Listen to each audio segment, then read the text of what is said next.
Grevler. What is Goodness, up? how are you? I am so well, and yourself, man? I'm good, thanks, my Oh, dude. what a pleasure. Hey, what a treat. It's so nice to see your virtual face right now. I know, right? It's all we see these days, Yeah. the virtual faces. Right? Hey, and it's actually just before the big announcement or the big address again tonight. So who Yeah, knows I'm what's a gonna little concerned about that. I have plans, happen. Oh, yeah? What plans are these? Oh, big plans. Where shall we start? I don't know. You tell me. Tell me what's been happening, Kelly Grevler. Oh, sure, surviving a global pandemic. That's Check. been so fun. Um, thank goodness, my work has been, business as usual on the Universal side, Yeah. on the music production side, which is great. However, the side hustle, the teaching job went from hero to zero, basically overnight. So I was it was actually wondering about that. Yeah, so sidewalk sessions, right? Yeah, so the sidewalk sessions was just the fun little Sunday fun day project I did, Mm. and that had to end and will not resume, unfortunately. Oh man, that It's was just amazing. too risky, and guitars are dirty things. Um, so we wouldn't want to get some sort of infection, um, from a guitar. Imagine all the Imagine, musicians get hey, sick. It's music not is worth the risk. yeah, music bringing us together and giving us all sorts of diseases. Yeah, we That don't would want be that. great. And then I had a really great, teaching job where actually, I taught for money. And yeah, that just went to zero students through the pandemic. Oh no, man. Have you thought So about doing it and online through yeah, we've this? transitioned a few to Zoom. Not the same, and a lot of people just spend a lot too much time on Zoom. They don't wanna do lessons on Zoom, which is understandable. So Okay, let me yeah, switch you this know, you have quickly. to. Should we go to another platform instead? Because we're on Zoom, Yeah. so we can change it now if you want, if you're tired of Zoom. I don't mind video I'm calls, joking. video call, WhatsApp, video calls, Zoom, Skype. It's like all the same, I It's know. like I don't even know what I'm supposed to log into anymore. Everybody wants to just can't even phone someone without the video being on anymore. I know. It's such Like a crazy time we're living in. It's like all everything my is a WhatsApp calls. virtual life. Yeah, it's like virtual this, virtual that. And then some people use Zoom, some people use Google Meet, some people use Teams. At work, we use Teams, some people use Zoom. It's just like it's chaos. And then I'm trying to scramble to get to a meeting. And then I don't know which platform I'm meant to be on. And then I'm trying to download the app because now I'm in my car and I'm running a bit late, and then my phone doesn't want to. Oh, it's crazy. I've been Yeah, I there. had that I've been yesterday. there. I literally whipped out Oh, my laptop, put it on my car seat, and I was attending this meeting from a laptop. It was just ridiculous, dude. So oh my it was God. so crazy. And then I'm like, when waiting to hear if someone's trying to speak to me, and then I'm like keeping my hand, testing it. Okay, if I just press spacebar, will it just unmute? That's amazing. Yeah, I've So only crazy. joined the beginning of a Zoom call in the car. So far, only been one Yeah. where I was just running a little bit late, but all the rest I've been pretty organized. I'm like, I know there's a meeting, I know there's a student. Like, yeah, I've been going into an office every day since I started working, and that was when I was like What? 18, working and studying. So like I've always just been in an office. I've never done the work from home thing. I'm always out and about. So Yeah. it was quite an adjustment for me. However, my brother, as soon as this happened, he was like, I was born for this. He never leaves the house. Yeah, he never leaves the house. He Oh, like just David. games. Yeah, he games and he just records music, and he just it was his, yeah, nothing changed in his life, not one thing. And there's me. I couldn't stop cleaning in the Oh beginning. my God, I think I that's just all of us. cleaned. But now the working from home things become a little bit easier. It's actually I weird smoke because I smoke in all my meetings as well. It's great. that's amazing. That's so badass, dude.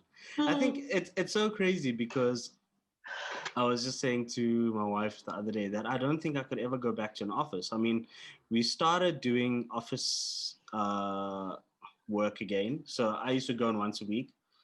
And then obviously things are getting quite hectic again and they've completely locked us down. So now we're completely working from home again. And I've enjoyed it so much. Like I wake up, I get That's so much great. done, man. Like the one day that I do go to the office, it's such a mission now because I've got to like get up, I've got to like think of like dress like a proper human being and not just chill in my shorts all day. I have Yeah, to pack a I took bag. a different, I took a different approach. Like I was like, I'm going to get up, get dressed, put makeup on, look fabulous, and start my work. And it's been really good. Like I They haven't say it been one of helps, eh? those I haven't been the pajama zoom. Like I'm ready. I'm ready. Like if I was going to the office, and it's helped a lot. Yeah. They say it does. It actually does help if you like dress up. So I've started every now and then. I don't wear like my sleepy clothes. I kind of Yeah. wear like a t-shirt or just like something that looks presentable. So if they had to say, please put on your camera, at least I look Yes. decent. And it does help because you feel a bit better. I feel less like Mm. I'm half asleep. But I've really enjoyed it. I think the thing of being able to work from home, wake up in the morning, grab a coffee, chill outside, go for a run. Yeah. It's Um, great. it's been a really nice experience. I think for me, yeah, I've really enjoyed it. But also the tough part is, and I'm sure it's the same for you, knowing you, is that you're a people's person. So you like the vibe, you like the people around, you like the banter, you like the friend at work who's always the drama person, who's always Yeah, making and I everyone mean, laugh. I work at such a great company as well. Mm, So like, who wouldn't want to be there? I really do want to be there, but it's just they really concerned for our safety and mm. they're doing all the right things. But it's quite exciting because now we've proved ourselves that we can all work from home. I got a little bit of a relocation approved, so I'm not going to be working from Johannesburg from next week. I'm What? out. I'm going to the Western Cape and I'm going to be doing all my work from there. So Look at you. it's huge changes. Yeah. So like lockdowns actually taught me maybe I don't love the hustle and bustle and the people so much. Yeah, I don't love the It's hustle just a and bustle. distraction. I I hate the hustle and bustle, man. Like we've been talking for a Yeah. while about getting out of it because it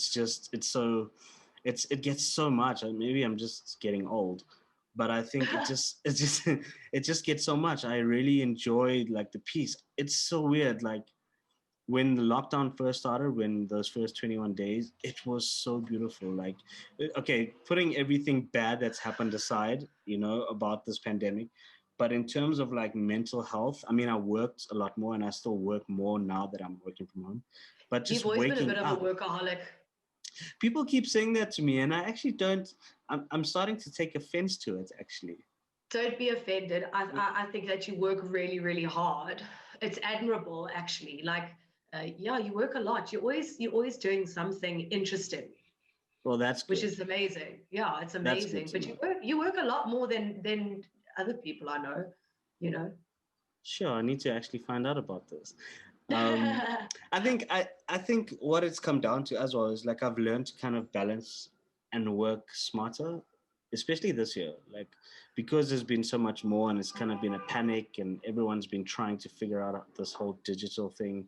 And I was like obviously waiting for this transformation to happen. I mean, I work in digital, so I always knew that Yes. there are easier ways to work, and there's things like traffic that don't need to happen. There are things like Right. um, there's so many different things that can be done with and avoiding certain things like traffic and standing in queues and doing this and doing that time consuming things. And I always felt like I could be so much more productive if I eliminated those things, and that's exactly what's happened. And I think it's allowed me to do more as well. I mean, it's allowed me to do things like this where I can actually just do things I love and not just always work on stuff that doesn't really always benefit me in a sense, if I can say that. Um, Yeah. and just connect to people. I think the one thing I've missed is connecting with people a lot more and chatting to Mm. friends and stuff. I mean, the start of lockdown, I went through a hard drive that I've had for about 15 years, and I found Oh yeah. pictures of family gatherings, and I was just sending these things to everyone, and everyone just went on this nostalgic journey. And this was in the Yes. exciting time of lockdown, where it was like new, 21 days lockdown, Working from home, yeah. it was just like, this is so different. So before the casualty kind of ran out and wore out for a lot of people. um, so I mean, Yeah. from a work point of view, yeah, I mean, I think working in the industry that I work in, it's hard not to kind of like work a lot or always be switched on. I mean, one, I work in digital, which never sleeps, and then two, I work Yes. in broadcasting and media, which never sleeps. Radio Yes. stations run 24/7. So I think, yeah, and it's weird because I enjoy that rush. When I get on to Durban, I kind of sometimes feel anxious because I'm like, I feel like I should be doing something. Time moves slower in Right. Durban, and it's 9 o'clock and I'm ready for bed. And here it's like 9 o'clock Right. and I'm just trying to gather my evening. So it's Yeah, been interesting. there's going to be a bit of an adjustment. So like I've decided to go to the Western Cape, but not Cape Town. It's Somerset West, sleepy, chilled, Oh, like. beautiful. So yeah, I'm just going to 6 months there and see what happens and just Why did that leave it happen? all.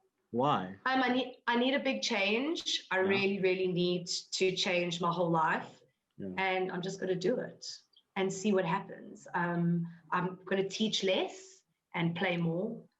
Beautiful. I think that I've got some songs in me that haven't been written yet. Yeah. And I want to try and just do the music thing again without 300 jobs weighing me down, because I want to live in a nice big house in Norwood. It's like, why? Oh, do you live in Norwood? Oh my. Look You know, at I work you. myself to death for a Norwood. nice big place. And yeah, I'm just going to readjust my life and my income, and one job and one salary is going to have to be fine. And you know, I can't eat Woolies every day, and it's going to be okay. You know, it's going to be fine. But you know, I worked 7 days a week, so I could have like nice things in my fridge, and you know, like space. And I was working Sunday to Sunday, and I was in it, and I was working hard, and I had 22 students in a week, and that was part-time. I saw 22 different people in 7 days every week, and that was just my side hustle. Yeah. And then still, you know, the job at the label, and then the charity, and then the bands, and, you know, still trying to have a, you know, a relationship with my family, friends. You know, it's too much. Like, I'm not really like happy, you know. And I was also studying. I got my degree. I got the master's. Congrats. And musicology? Is it music? Yeah. Music neuroscience. Jesus. Okay, stop the phone right there. Tell me about this. This is where we're gonna take off right now. It's been 5 years to get the degree. And it went in just a direction I didn't think it was going to go in. So basically the premise was, I was interested why songs get stuck in your head and why you can't get them out. And the brain isn't that random. So there's got to be a reason for this. And yes, there's a bit of literature on what this is. It's called an earworm and ways to get rid of them. And I'm like, this isn't enough for me. So I put a proposal together and I sent it to UNISA, and they were like, yeah, this is super interesting, and let's enroll you for the masters. Here's a guy that will help you with all these weird ideas you have to focus you and you know, write something cool. And it's crazy. They were like, apply for a bursary. I was like, I don't need a bursary. It's fine. Like, I'm working hard. I have a credit card. Like, it's not that expensive. It's fine. I can pay. They're like, no, we really think you should apply. Apply, and I got the fucking bursary. I'm like, what the hell? They're like, no, nothing like this has ever been discussed in South African literature. So we quite invested in this. So you need to do this. So it was 5 long years of lots of crying, and my supervisor was cool. And basically, I figured out that in modern pop songs of the 21st century, the composers of the melody of the choruses are doing a certain thing on not even a note-to-note basis. It's the distance between the notes that the brain is hooking onto. And it's looking for closure. Your brain looks for closure in everything. In vision, there's a whole lot of studies that are with sight where they present you with, a black and a white blob. The best example is the World Wildlife Federation logo. It's a black and white blob and it's not closed, but your brain completes it to be a panda. And so I was like, that could work for songs. So I figured out that the composer is denying the listener's expectation. And that's what's making songs hooky and making them stick in your head and like repeat with unconscious control. And somebody, I can't remember who said it, but they described it as a cognitive itch, which I just love. What? And the only way to scratch the cognitive itch is by listening to the song.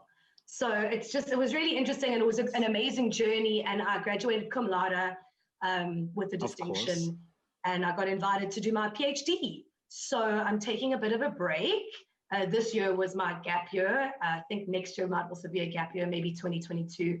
I'm going to go and be a doctor of music neuroscience. I'm going to try it and see if I can. So yeah, this year is going to be research. Wow. I'm going to just write now. I'm going to write the songs with the knowledge that I have, like on paper. Try and like write songs like this with what I know and see if it works. So my previous band, Lacey May. Yes. I used the Lacey May project as a study for my master's. And I was like, okay, I did this. I did it commercially. I released it through a major label. We did all these things. Why isn't the song a hit? So I reanalyzed my whole song and I proved why it wasn't a hit and what could have changed and what could have been different.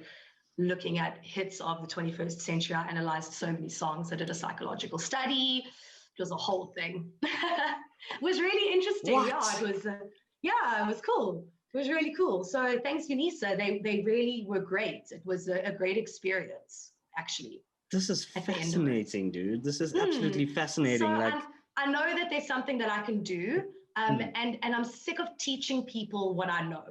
I want to now do it myself.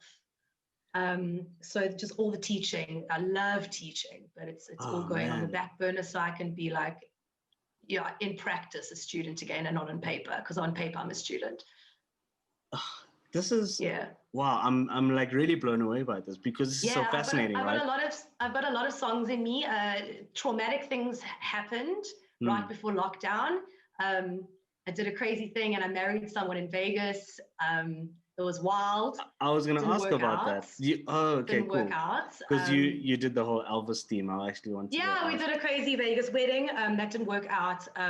So yeah, there's some songs about what really went down there. Oh.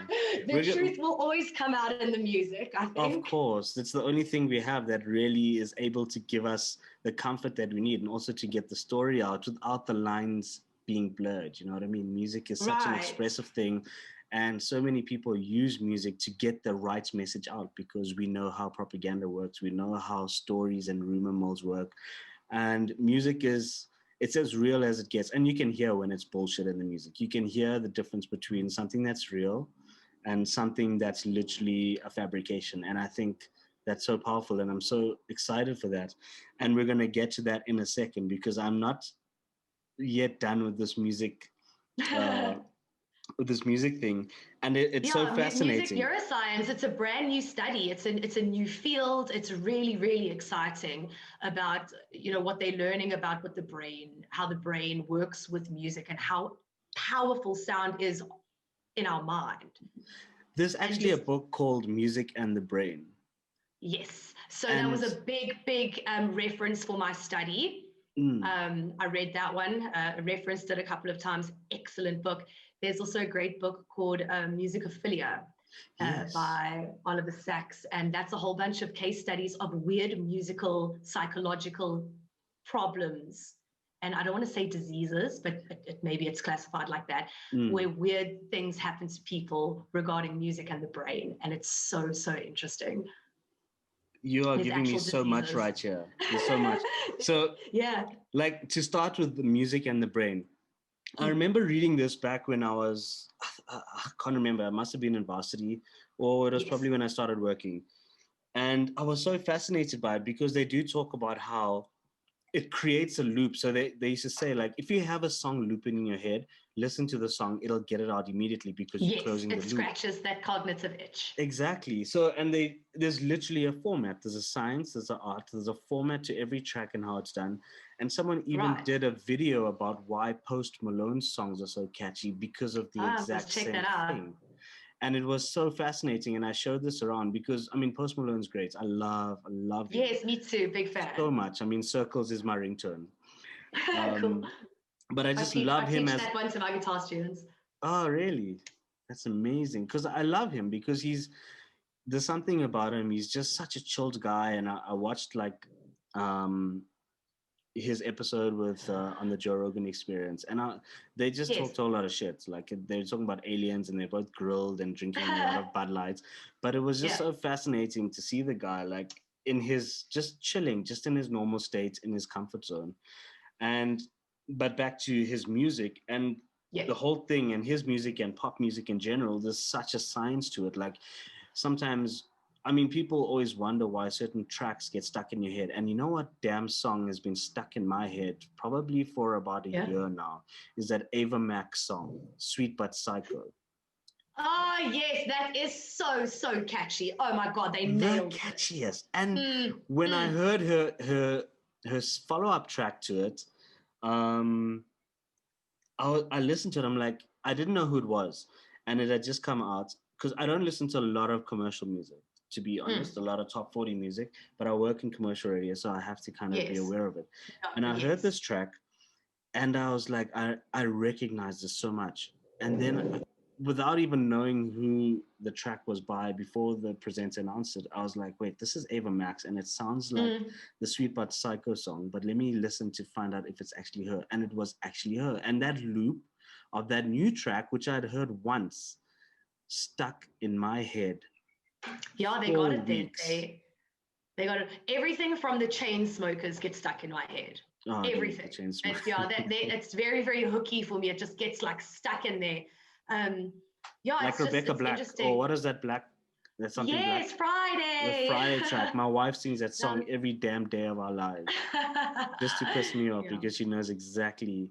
And I mean, look at that. And that's why, like you were saying with Lacey May, I mean, I loved you guys. I remember we had you when I was at YFM. You guys performed live at that was great. And Back to Shores, like that track, if I'm getting the name right. I love that song, and I love the acoustic version you guys did. And it was such a beautiful song. And when you said like studying the music as to why certain songs get stuck in our head or why certain songs do better than others, it's because there's something in it. Is it the composition of the track in terms of the notes that are used, or is it literally just a spatial thing? You know what? There are so many factors. Like it never ends. What you could analyze. So my study had to be really, really focused. Yeah. So I only looked at the vocal melody choruses and what was happening there.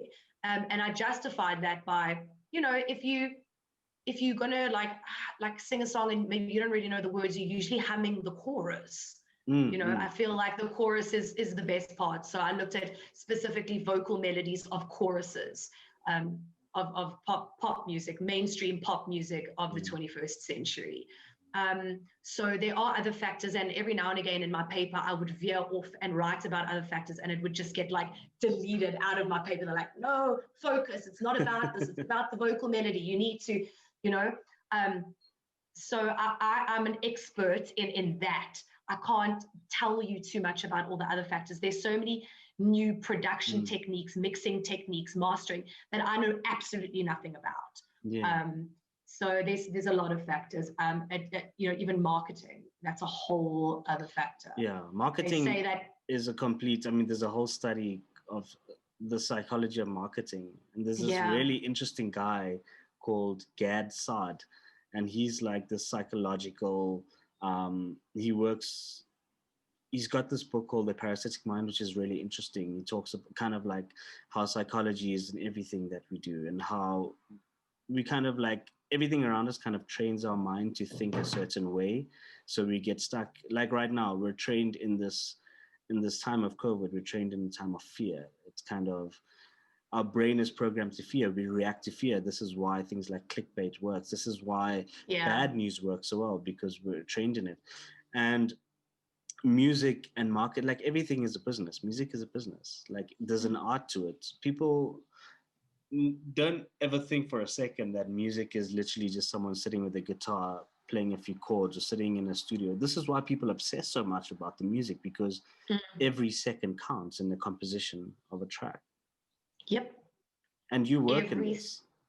Yeah, so like I work with songwriters. I help them get paid for the use of their intellectual property. Yeah, like, you know, what they're doing and how hard they're working, like, needs to be remunerated. And people need to be educated about this sort of remuneration for your intellectual property, because anyone can play an instrument, anyone can make a song, which means anyone can make some money. Sure. And it's just very irritating to know so many musicians that just don't know that this royalty stream exists. It's difficult to get the royalty, but the royalties flow if you do some admin as a musician. You can get paid as an independent person or someone that's signed. You know, you just got to do a little bit of admin, and anyone can make money off this. You know, you just got to work. You just have, I think a lot of the time it's about knowledge. And one of the things with South Africa is that we don't have as much knowledge on how things work, especially with music law and intellectual property. So it's SAMPRA. SAMPRA, I think the needle time thing, where the laws changed to now allow every single person that works on a track to benefit from it, right? Right. But I think a lot of the time before this, a lot of artists were doing something thinking that, oh, this is cool, this is great for exposure, this is going to get me out there. The track becomes a hit. They've signed no papers. They've given away everything to the original creator or the person they've worked with.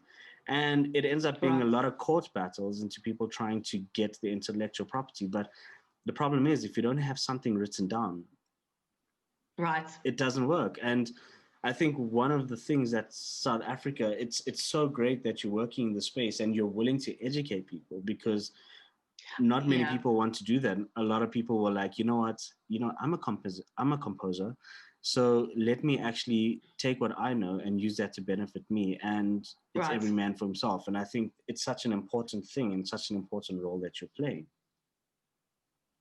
I'm also just lucky enough to work with a boss that is so passionate about songwriting, getting the songwriters paid, and educating. So right before COVID, we put out a series of educational videos from everyone in our department, giving industry really inside scoop of how it works, specifically at our company. I mean, this is what it's about. So we've got 5 videos from the 5 people that work in the music publishing space. And I think they're short, they're punchy, they're great, they're educational, and they've had really great feedback because nobody else is doing this. And I feel working at a company like I do, we are the industry leaders of music. We should be the industry leaders of music education as well.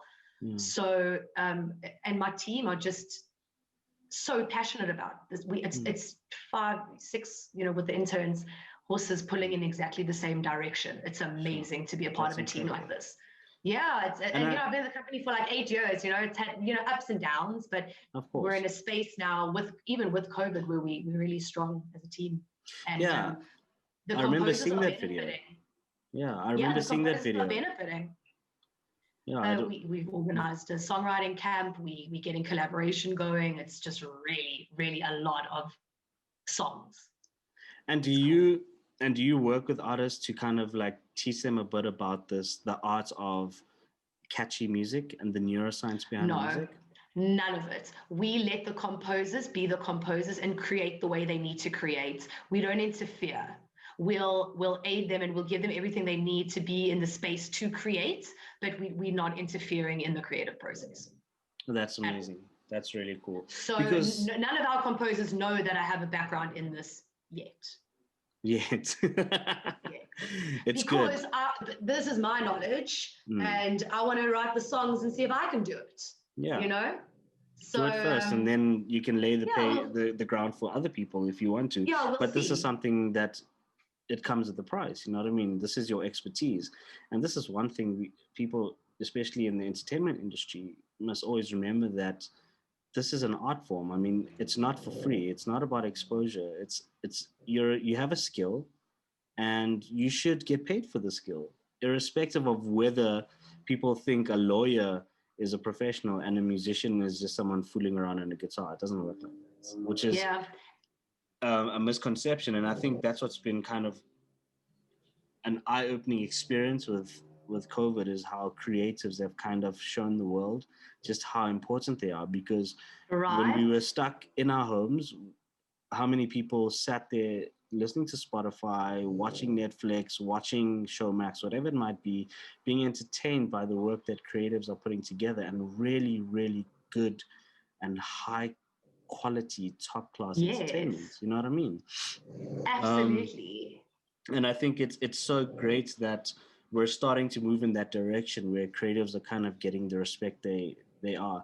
And I think it's like you said, it's about the admin and putting in the time. I mean, a lot of people assume that you can't do something without a record label. Yeah, record labels are great because they allow you Yes, it's great. such a Yeah. platform, and they give you so much exposure to so much more. I mean, you'd have to do the groundwork, but you can do it on your own. And I think that's what, but rather put in the work yourself, get Mm. what you can, But and then a a label record can jump on label, and help you even take it to yeah, the next level. a record label's not really going to be too invested unless they're wanting to develop you into something they want. But I mean, Mm.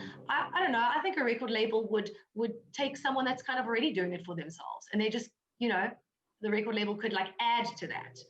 I don't know. I just see people that are working hard getting the deals. Yeah, And and if you can hear some terrible snoring, it's my French bulldog. She snores so loud. oh, there we go. So I can hear it now. Shame. Let her sleep. yeah, That's nice sorry. Yeah. ambient music. Yeah, just a gentle hum. What's some of the mistakes you've actually seen with a lot of artists, like that are common mistakes that people make when it comes to the So intellectual property? so I don't really work with artists. We work with the songwriters, and often the songwriter and the performing artist aren't the same person. Yeah. So we've got All like right. writers that will write for other people. Mm. So I'm not really working so much with artists. I'm sure the record labels could tell you like a ton of weird things that some artists do. But you know what? Our composers work really, really hard, and I think the only shortfall is that they just lack a little bit of like the admin skill, Mm. just doing a little bit of admin. And we always find that the composers that do have their admin in check are the guys that are making the money. Making the moolah. They just, yeah, it just seems to flow. It just happens. So just that little bit of admin, educating yourself just on Samro and how it all works. And it's a couple of videos and a couple of articles, and then you'll know. You know, I just think Yeah. education is the biggest thing, and just that little bit of admin goes a long way. Like the work you do behind the scenes is so important for what comes out in front of people. And I think it's so cool, man. Like there's just so much happening in my head right now because I have so many questions after the neuroscience thing. But Yeah. I think a lot of people assume that you can't make money if you're not on stage, if you're not in front of everyone. But a lot of the time, the people working behind the scenes are just as successful, more Yeah, successful, you have no or idea how sometimes, lucrative songwriting is. Even in yeah, South Africa, songwriting is a very, very lucrative industry. If you can crack it, there's and it's a passive income. A royalty is a exactly. passive income. It just kind of appears in your bank account every now and again. Every now and It's then. not. It's very organized. No, we as publishers, no, we organize.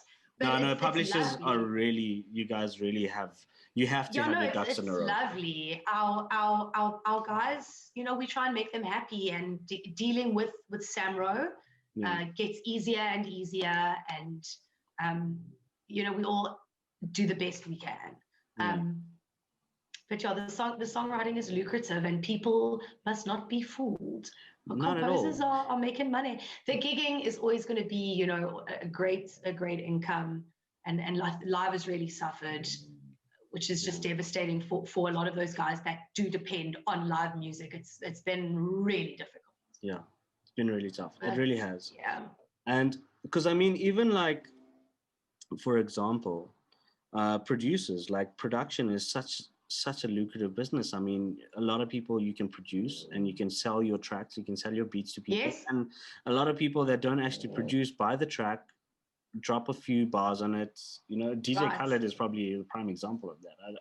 I don't know what his vibe is, but I'm pretty sure a lot of his tracks, he just jumps in the track, throws in another one at the start of the track, screams out every now and then.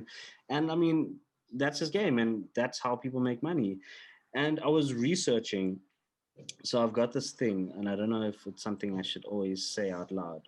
I've had this grown fascination suddenly for Miley Cyrus. All right. Oh, Miley. I'm Yeah. so glad. So I've got like a deeper respect for her as a person after watching a really cool interview there where she just sat down and broke it down. And I was listening to her latest track, the Midnight Sky track that she's got. Right. And I actually wanted to find out, it's such a beautiful track. I mean, from a production point of view, that's what it's all about. That's what gets me hyped. So I wanted to find out who's the producer of this track because I want to check out some of the other stuff. And it's this dude from America he goes by Watt, W-A-T-T. And I looked at him, and he's only been in this game for, I think, about 6 years ago. He moved to America to try and make this work. And I looked at the catalog of artists that he has produced for, and my mind was blown. And I was like, this guy, he is rolling in it. This guy is rolling. I mean, he's producing for the biggest artists on the planet.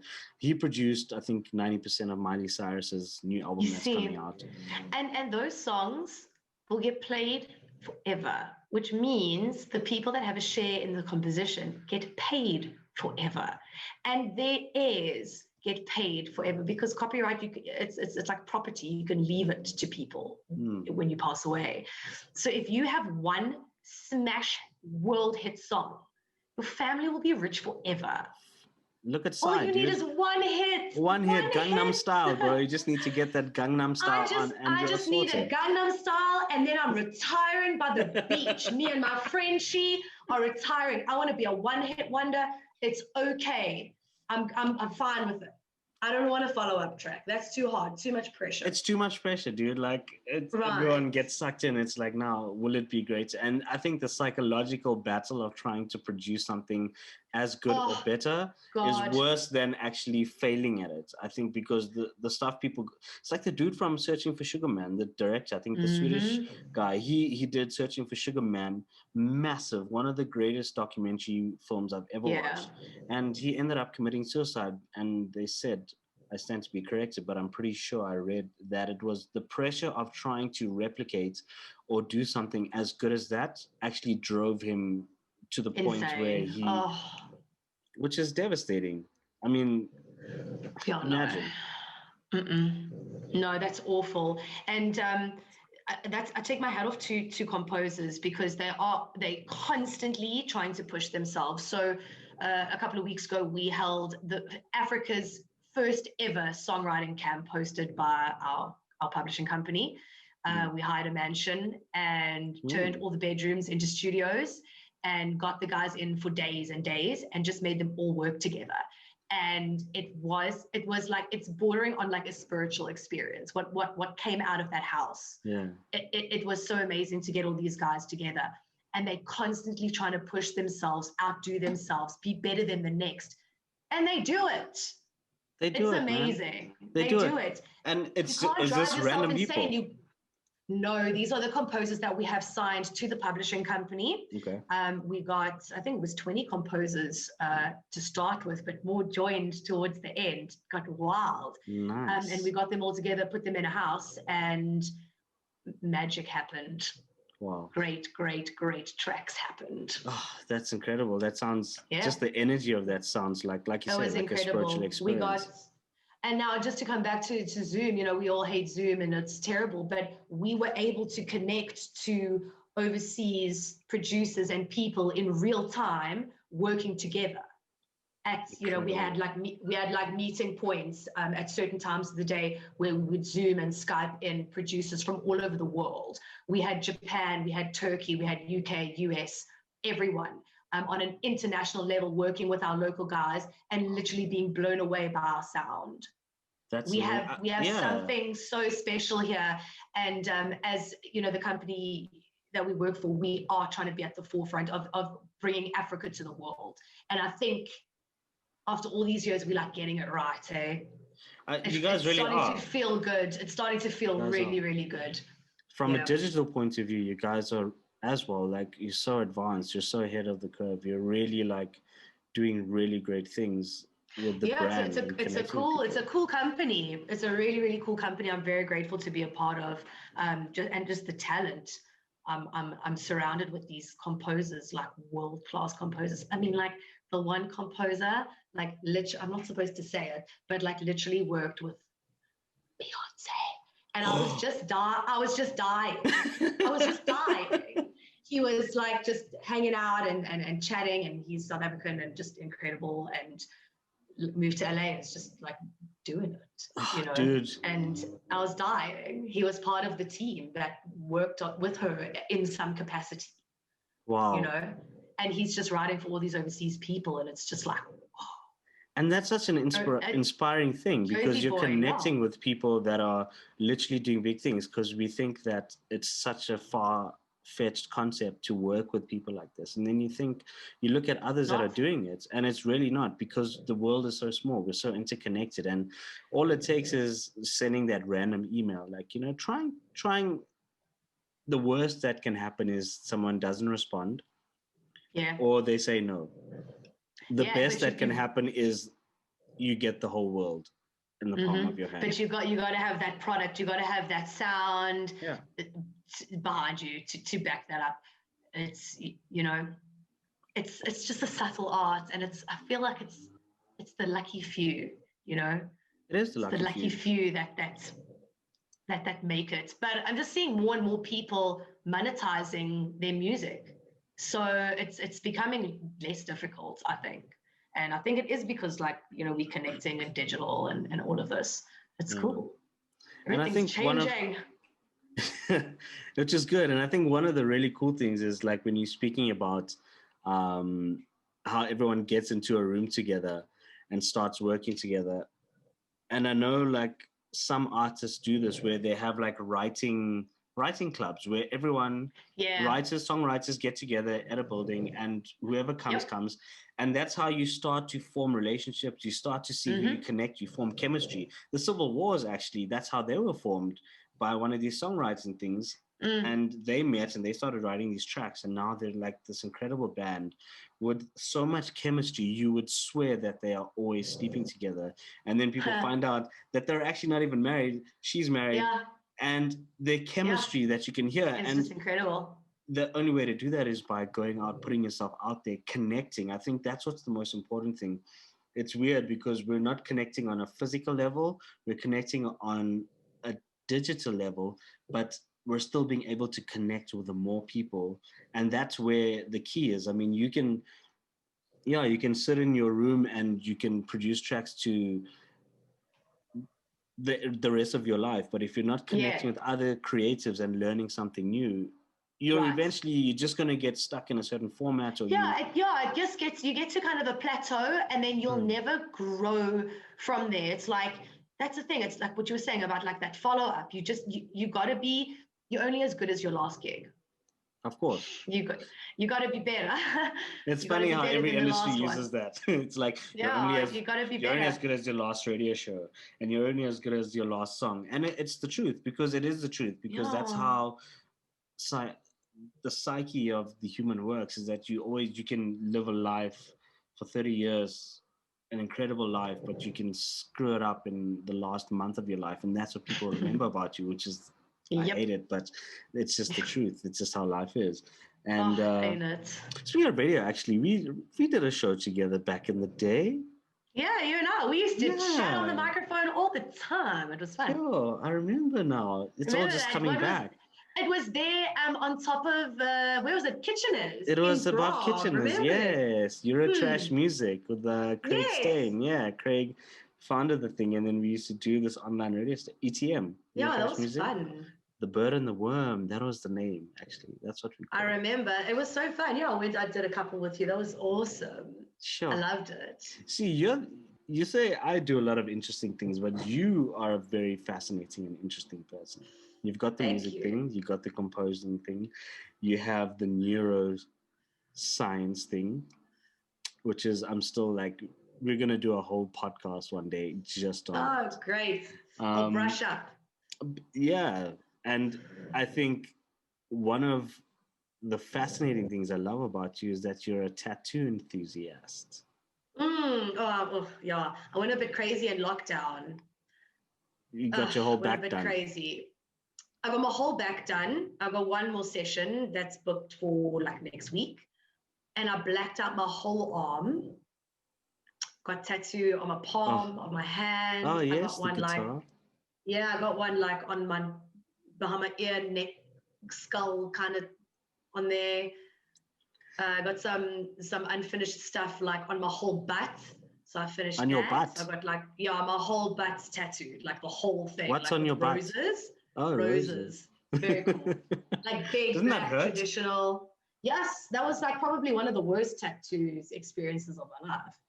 And it was 4 sessions that I did there on the butt cheeks. Yeah, really, really painful. But like I want to have a full body suit. So I'm getting all the painful bits done first, and then I see. Yeah, Are you so gonna I've do a done face like as well? I definitely am going to get face tattoos. I've been talking about it a lot, Really? like a lot. So, but it's not time yet. Like there's a process. I feel like it needs to be earned. So there's a few more things that need to be done before we go into the face. There's a few more things I want to do with my life before I want to tattoo. Before you do the face, that's your retirement phase. It might be. It will be very early retirement then. Very early. Yeah, retirement. well, you just need one track, dude, and then you can retire and get that face tattoo. I'm telling you, this is my purpose. I'm telling you. So I'm really into the tattoo thing, even more now than ever. I'm like all in.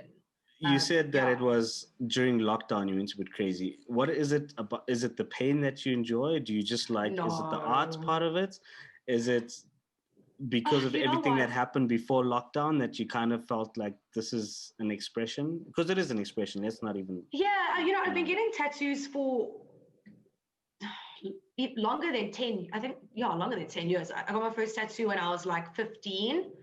And another one when I was 18, and more when I was 19, and then even more when I was 20. It just gets more and more and more every year. I don't like the pain every time. Like I hate it. I'll take painkillers and I'll do anything to just like try and not experience the pain. I don't love the process, but I like it when it's done and healed and on me. I feel beautiful. I feel powerful. It's like those women that get Botox. Yeah. This is your Botox. I feel like it's my Botox, and it's a little bit of like inward therapy. So it's basically like I'm really sensitive, like I feel a lot. It's really irritating. Like it's just awful feeling this much. And I just think like if a tattoo hurts that much, nothing I feel is that bad. It just puts things in perspective for me a little bit, like my feelings. Whatever this person did to me in this relationship, it doesn't hurt that much. It doesn't hurt as much as an ass tattoo. So you'll be fine, tattooing, the experience helps. It puts things in perspective for me, but I really don't enjoy the pain. It's awful. My last session on my back was a month ago, and I was laying on the bed, and I was in so much pain. I was literally just weeping. I wasn't sad. It was just so sore. And I didn't know what else to do. I didn't know what else. My body literally didn't know what else to do. And I was literally just crying on this guy's tattoo bed. And there was so much water.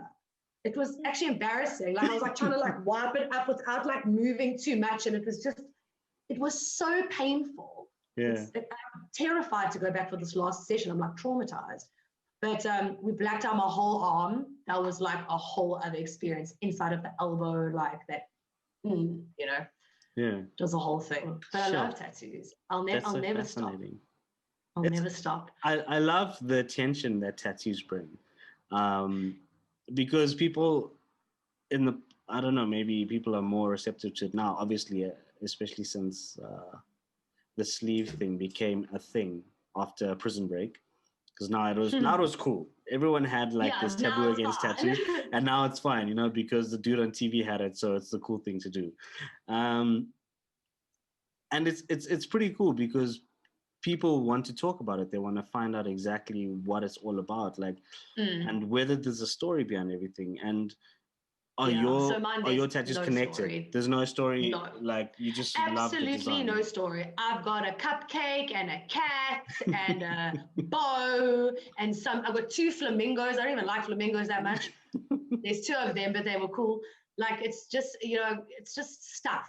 I don't know. It's not really connected to a time in my life or anything. I just really enjoy the art and having it on me. So this back piece that I'm doing, I mean, it's crazy big. It's the biggest piece I've ever committed to. I feel like I'm wearing armor. Proper. I feel more powerful with this tattoo. It's like, it's crazy and it's beautiful. And people, you know, some people do compliment it and you know, I get funny looks sometimes, but I feel protected. Of course. In a way, you know, I got through that, and it's just really cool. I love my back piece. It's my second favorite tattoo. No, what's the first? Oh, this one. Oh yes, of course. The guitar on the hand, guitar in the palm of your hand, the world in your hand, right there. Yeah, that was a crazy decision to tattoo my palm. Was that sore? That must have been painful. Yeah, just the back just takes the cake though. I can't even remember the other tattoo pain. I'm just so traumatized from the back tattoo. Yeah. And how long does that take actually? Like how long is the session? I'm a big baby. So tattoo artists usually like to book full day sessions, and that's 5 to 6 hours of tattooing. Wow. And people do it. People can sit and they go into their happy place and they get the tattoo.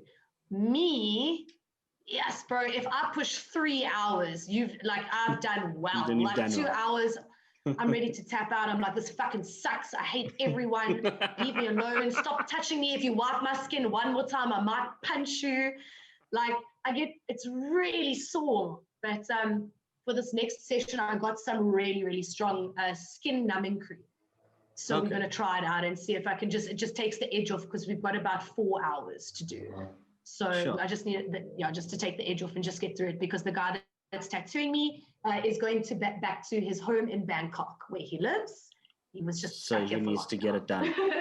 No, he needs to finish it. Nice. Yeah. And then obviously now with you moving, when are you going to get this done? So I think we're probably going to do it on either Saturday or Sunday. We just yet to confirm. So you just need to build up some strength and some courage. Oh, I got that numbing cream. It's going to be okay, I believe. It's got all hectic things like lidocaine and all really hectic sounding things. I think it's going to numb my skin nicely. Oh, nice. And I wanted to ask you, will you ever do the band thing again? So I was playing in that band I Am for a while. Yeah. It was like a pop rock band based in Pretoria. And we did some great gigs. We played a couple of 947 shows because it was like on the pop side. Yeah, and our vocalist was fantastic. He played the guitar, which is hilarious, but really good. Yeah, guitar is fun. Yeah, it's a fun thing. Had a bit of a 80s synth pop sound. It was kind of a bit DJ-y. It was a great band. Loved playing with them. But as soon as lockdown happened, I was like, hey, when this thing's over, I don't want to play at the Grand Bar in Pretoria anymore. Yeah. I don't want to do it anymore. I'm 32. I don't want to play. And you've been banding for a long time. I mean, what is the band you first played? This is a crazy story because when we met, I was actually talking about this whole thing the first time we met, and I was like, I recognize you. And it turned out I'd been watching you for years in a band. Yeah. At Tempos when I was in varsity, and you were in this band from way back. What is the name of the band? Yeah. So I was in a band in high school, and we used to open for all of those old bands, the big South African bands like 16 Stitch and Wicked and Pestroy. Yes. And we were all in high school, and we didn't suck. Like we practiced a lot. Like we were quite into it. So the lady that used to organize all those shows used to let us open for these bands. So we were like, and we were super young, and it was quite a gimmick because we looked super young. I was 15, and I was 16. My brother was like 14. And the rest of the band members were also 14. It was all his friends, and I was the singer. And like we had this band. It was heavy and it was rad. And yeah, so we did that in high school, and then like college happened, and then that other band also quite on the heavy side, but a little bit more like melodic. And that was called We Shall Embrace, and we played. We Shall Embrace, yes. Yeah, we opened for Under Oath, which was just one of the coolest things I've ever done in my life. I was a huge Under Oath fan, and they like were a huge influence for our band, and they came and did a tour to South Africa, and we got to open for them, which was just like at the time, like I felt like I was famous, like. Yeah, well, you pretty much are. I mean, when you open for Under Oath. It was cool, you know. So that band was so much fun. And then after that, I wanted to do more of a pop thing, and all the other guys branched off and are just doing so well, and also just pursuing other things in music. Yeah, and then we did Lacey May, which was great because then it was like, okay, cool. Now it's like not gigging so much, not gigging so hard, but it's like quality videos, quality recordings, like a whole different side to like the pop side, you know. Yeah. So less bandy and more like duo. So yeah, I see. You know, it's been a wild ride. Now I'm going to try and do a solo thing and see how that goes, and yeah, let's see. Nice. And who do you think's doing good things right now from a music point of view? Actually, have you listened to the new Bring Me the Horizon? How are they? Do you enjoy Bring Me the Horizon? So I never used to enjoy Bring Me the Horizon, but now I do. I'm really enjoying their new stuff. I really like it. I think it's really good songwriting. But also from a production point of view, it's just so like it's so experimental. I mean, every album they keep dropping is something different. And I mention them because it's just something that when I think about bands that are doing the right thing right now, because they obviously they've had their critics for years saying, you know, lyrically X, Y, and Z. But from a production point of view, there's such a strong band. I mean, and you know what it is? It's so crazy because this is a pure example of how pain transcends people and how pain comes across music. Because he went through a massive divorce where his wife cheated on him with his tattoo artist or something. It's quite brutal. A damn tattoo artist. Watch out for tattoo artists. Worse than musicians. Yeah, it's always the quiet ones. You know what I mean? The ones that you would never expect. Oh, don't we know it? There's a story there. I'll wait for the music. And you can hear that. You can hear that pain. Yes. I mean, they did a lot of great work when lockdown started. They went off into like this little house somewhere in England. Yes. And they just sat in this place and they just wrote and they just produced. And then they dropped that very experimental album. And then now they've obviously dropped their latest album, which the name escapes me now. But visually, they're just it's so crazy, it's so trippy, it's very dark, you know what I mean? And it's very symbolic of kind of the times we're living. Let's be honest. Like we're living in a world of it's in a bit of chaos right now. Yeah. I mean, we're trying to piece things together, but I think from a musical point of view, there's very few bands that can actually resonate as much as they have with an audience, and also acquire new audiences, because it's not for everyone. It's very seldom that a metal band, I mean, they were very metal core. I didn't enjoy them when they were heavier. So even though I was in this heavy band and all my band members were listening to that band because like it was like their influence musically, I wasn't really so into it. But now that they've gone like a little bit more like pop, which I absolutely love, I'm like, I'm into this now. I just missed the boat, you know? No, but it is. It's also like from a listening point of view, lyrically, it's such you actually hear what's going on. You can hear every word. You can kind of like breathe in every word, which for me as well. I mean, I never enjoyed their old stuff a lot. I like it when I hear it in between a whole lot of their newer stuff from Sempiternal, basically.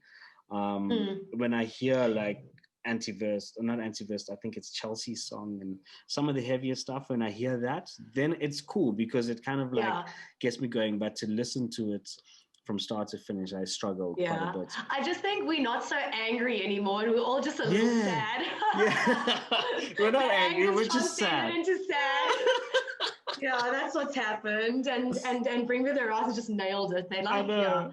I actually saw a meme yesterday where it says, Spotify is doing this whole Wrapped 2020 thing. Oh, I love it, man. It's I so loved it. cool. I love it. Yeah. And I saw a meme that's saying our listening time on Spotify is actually just the amount of time you spend shedding tears during in 2020. I thought that Proper. was actually so true. Absolutely. So I started listening to like a lot of hip hop this year. Oh yeah. Like, yeah, just like a lot of like weird hip hop, like weird Mexican hip hop, and like, I don't know, just like really gone on a whole like rap hip hop journey. And I think this is going to influence my guitar songwriting. So I think it's going to be a bit of a weird eclectic thing that's going to happen with the songwriting. Well, you do So the whole Spanish type flamenco situation. yeah, so yeah, I got all of that guitar playing under the belt. So all of those weird techniques. So I haven't been really listening to a lot of bands. It's just been like rappers and like interesting producers, and I'm really out of that band thing at the moment. But it always comes back, and I'm like, oh, Ariana Grande is my girl. Like, dude, most listened to of 2020 was Ariana Grande. Like, you don't understand how much I've listened to her songs this year. I don't know what it is. Why it's so all of a funny sudden that you it's say just this. Ariana. Because her music is so catchy Ariana and it's so face beautifully mask. produced. What? Yeah, my Ariana face mask. Like, it's the only one I'll use because it's Ariana, and it's so funny because it's got nothing but a teardrop over here. And then it's just got like Ariana Grande on the side. It's so cool. Sick. She's great, man. Yeah, my wife said to me the other day, she's like, "You're a grown ass man listening to Ariana Grande on repeat." Because I've had that new track of hers. What's this track called? Her latest one, Positions, and it's just I can't get out of my head.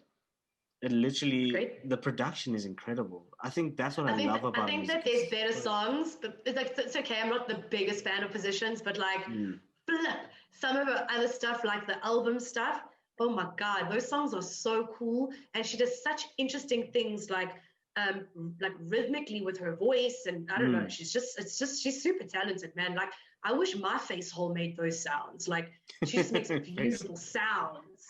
Yeah, and it's very edgy.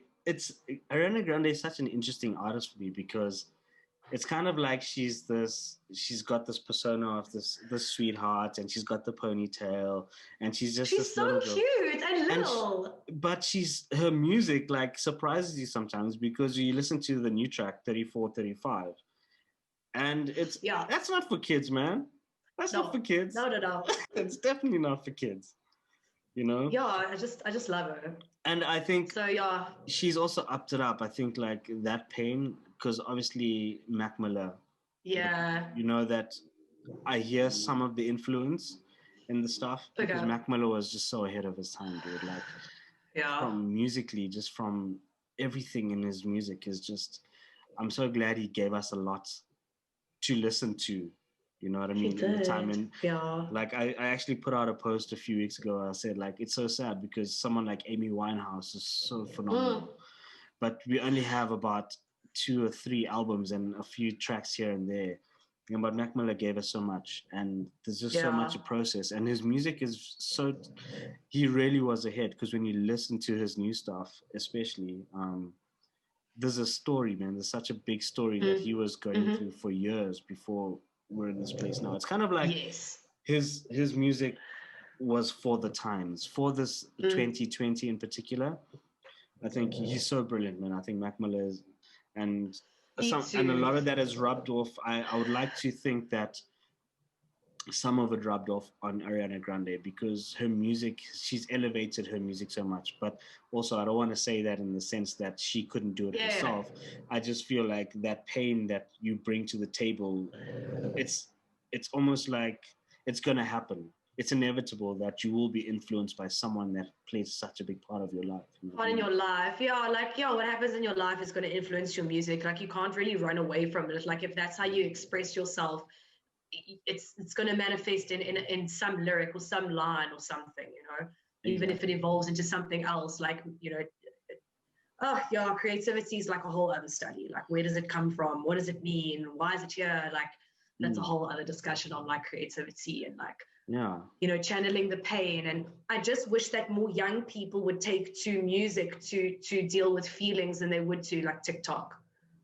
God. You know, yeah. So yeah. I try with all my students, I encourage songwriting from day one. I'm like, you know, 4 chords, you can write a song. This is how you do it. Dude, you can play hundreds and thousands of songs just on G, E, D, and C, or A minor. Every single one There's of my 5 students chords. gets so irritated because I'm like, do you write a song yet? No. I'm like, why? Don't you have any feelings? No.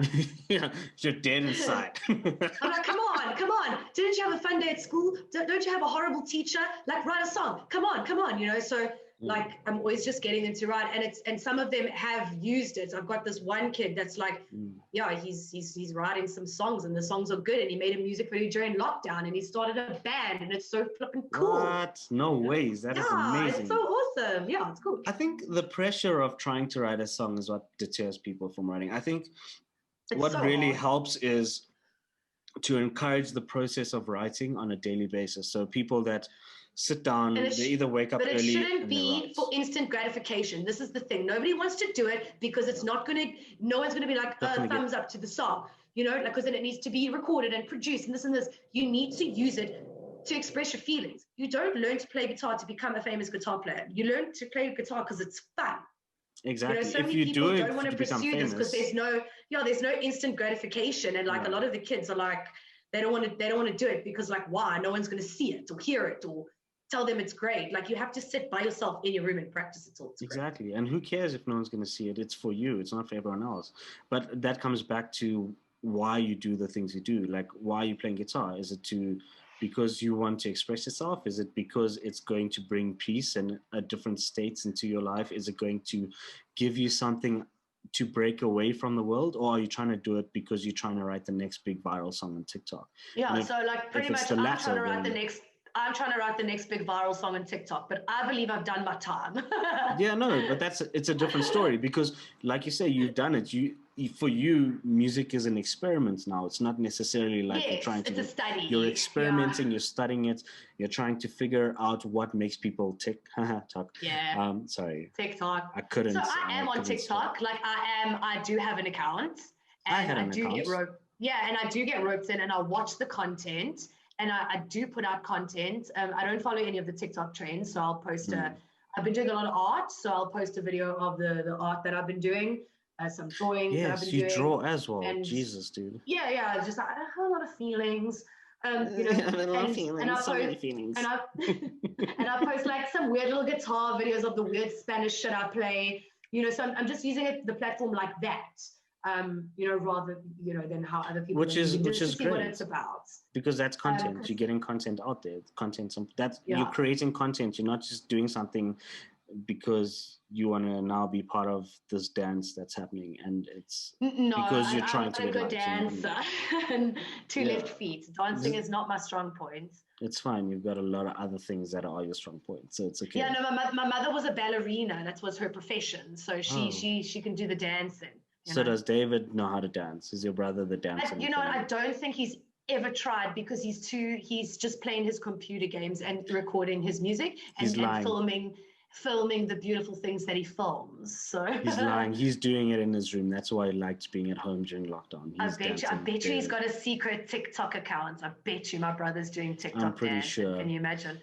He's also such a talented man. I worked with him for a little while when I was at agency. He's doing super well. You know, the studio did so well. Like it was just literally a home recording studio, and he expanded. And you know, we had like top billing even filmed there once. Oh, wow. It's beautiful. It's really, really beautiful setup, and he did well. Also been doing it a long time since he was like a young kid. And he had great success with wrestlers. Yeah, made money. Yeah, he's a great bass player. Gigged, played huge shows, done tours. You know, done all of it, and he wanted a change, and now he's a very successful cinematographer. Yeah. Shooting and just loving that side of it, and also with his audio background, it's just a bonus. It's like a one-stop shop. You know, you get the film and the audio all in one. You know, sure. So, very talented family. Yeah, very creative family. Lots of feelings to or express. just hardworking. Which We is just work both. hard. Yeah. No, it's Yeah, true. we just Talent is one thing, but putting in the work is another. I mean, that's the difference between some people. I mean, a lot of people are not everyone is talented, but they can be hardworking and take the talent they have and make it work. And a lot of the time, absolutely. It's the all about just super using what talented you people, got. yeah, sometimes the It super work. talented people are the ones that actually they're so used to just being able to create to do something without even thinking twice that they get lazy about it because they kind of expect it to work. And the hardworking person comes along and they've been building something for 10, 15 years, and once they break through, it's like that's Yes. it, longevity. And yeah, I've seen it happen, being at the label for like 8 years. Like I've seen it happen that like super talented people just sometimes don't put in that little extra bit that it just takes, and then someone with maybe not so much like natural gifted talent, but just an amazing work ethic, and they do have that thing, there's definitely something, and they tend to just like be a huge success, which is amazing. Hard work always pays off. Always. Yeah. If not now, in 10 years, in 15 years, later, in 20 years. just now. You know what I mean? Just Thinking now. long term, yeah. Absolutely. No, it's incredible, Kelly. It's been great. So you said you got a webinar just now. Oh my goodness, yeah, I've got a webinar now from 8 till 10. Have you ever in your life, like, what has work become? I do these late night webinars because the whole world attends now, and every territory is expected to attend. So we are connected on a huge global level now, more than we've ever been before, and they expect us to attend these insane global webinars with literally every territory in the world. Wow, that's great. You're getting to connect more than ever with people that work for the same company across the world that you never have interacted with before this. You know what I mean? It's like if you're in SA, you don't think that you're going to be working with the guys in Europe because everyone kind of, this is my territory, I'm going to stick to it type of thing. Yeah, and we're working with the guys like in India and Russia and Israel, and it's just so amazing. It's like really, really cool people I've like would have never connected with. Russia. But yeah, it's fascinating country. I love that. And their music industry is so interesting as well. Yeah. It's really different, and it's just very interesting connecting. I think that's what's been nice as well. Like in lockdown, experimenting, listening to different artists from around the world. I mean, like things like Money Heist really opened up people's mind to foreign film, foreign music. I mean, Charbella became a flippin' massive Funny hit. that you mentioned Money Heist, because all of the music that I license for my job is in Money Heist. Wow. For my production music. That's Universal Catalog, yeah. My girl. Yeah, so I didn't do the deal. Famous by association. It's from my catalog. Yeah, so wow, cool. That's amazing. Yeah, in a great, superb series, incredible soundtrack. Yeah, it was cool. The music was great. They did a great job. Lots of foreign stuff. I've been listening to a lot of Icelandic stuff because I watched interesting. Zac Efron's Down to Earth with Zac Efron, and one of I watched a bit of that. Iceland. Well, yeah, so they did Iceland, and I was just suddenly became obsessed. I've always been obsessed with the Nordics, but I just became more obsessed with Iceland and listening to a lot of stuff. I didn't even realize Sigur Rós, if I'm saying that right, I can't remember the last time I said that name. Sigur Rós, if they're Icelandic, like Kaleo, Kaleo. The dude, way down we go. Oh yeah, he's Icelandic, man. That band's Icelandic. Wow. So they filmed that. Didn't they film that music video in a volcano, like an active volcano? Yeah. It's crazy. I remember that music video was very cool. I think I'm hoping they get right. Oh, such a great band. So yeah, I think it's been an interesting time, and it's nice to see that you're doing well, and I really appreciate catching up with you, man. Like. Yeah, it's been nice. Hey, shit, dude. I'm very excited about your move. There's nerves. I've lived in the same sort of like area my whole life. Yeah. Very family orientated. So always been very close to my family. We live very close to each other. So it's just easy. No, it's just, I'm just really far away from them. But so it'll be okay. Yeah, you'll be fine. Yeah, everyone's going to be fine. It's another place for them to come visit. My granny's 98, so I just wanted to stick around for as long as I could, just to, because we see her really often. We see her like at least once a week. Oh, And okay. it's nice to just have a connection to like, my 98-year-old Jewish granny. She's just an amazing woman who just still walks, talks, and fills in her eyebrows like the queen nice. she is. Wow. She's amazing. Shit, Yeah, she lived through 2 pandemics, is it? Yeah, she's When was she born? Yeah, so she's literally 1922. So 1910. She was born in 1922. She was born. 1922. Yeah. Yeah, wow. I think so. My math. Crazy, hey? Geez, she's lived through Spanish. Oh, wow. What a time. Yeah, so what a life. She's incredible, and it's been amazing to like grow up with like such a nice like family. But now it's time to say peace and bounce. I'm out. Hate City. Bye. Going to Slopstad. Yeah, no, I'm not allowed to say I'm going to Cape Town because Somerset West is not Cape Town. Oh, right. Of course. Yeah. It's actually a thing. You're not it's allowed like to say when that, they get very offended. It's the Centurion Pretoria thing. Yeah, it's the Durban, Pietermaritzburg, Durban, Newcastle. It's like people assume when you're going to KZN, it's like everywhere's Durban and KZN. It's like, I'm going to Durban. Which part? No. Like Pietermaritzburg. Like, no, that's not Durban. So I get that's not Durban. Yeah, so it's gonna be Somerset West, big change from bougie Sandton and Rosebank, but of course, and Norwood. Oh, Norwood. You're just bougie everywhere you go, right? I just like to be around the Jewish communities. I find the Jewish communities wonderful to be around. This is something that I definitely want to talk about one day as well. It's a very fascinating community. There's so much. I think the history of it all is just incredible, and I think there's just so much to learn. And it's so interesting because as a female guitar teacher, I found a niche here in Joburg because a lot of the very, very religious Jewish girls want to learn an instrument, but they are only allowed to learn an instrument from a female. So I had I had a niche, and I was teaching very, very religious, young, teenage Jewish girls. It was the majority of my clientele before the pandemic. The really religious, that is interesting. Jewish woman. Yeah. Very interesting. It was amazing. Like I got one, and then everybody followed, and such loyal students. Like wow, and so talented. Like work so hard, and really amazing community. And I learned a lot. And I got invited by one of my very special students. Her father is a rabbi, a very, very religious rabbi, and I got invited to a very religious Jewish dinner, like in my honor, which was just amazing. Wow. So I mean, I'm Jewish, and I was raised kind of Jewish, but never on that level. And it was an amazing experience. I don't believe in much, but it was really special. It's an experience that everyone should go through. I attended Passover. Was it Passover once? Yeah, Passover. A friend. I can't remember if it was Passover because I don't know if I would be able to go to a Passover if I'm not Jewish. It's a sad one.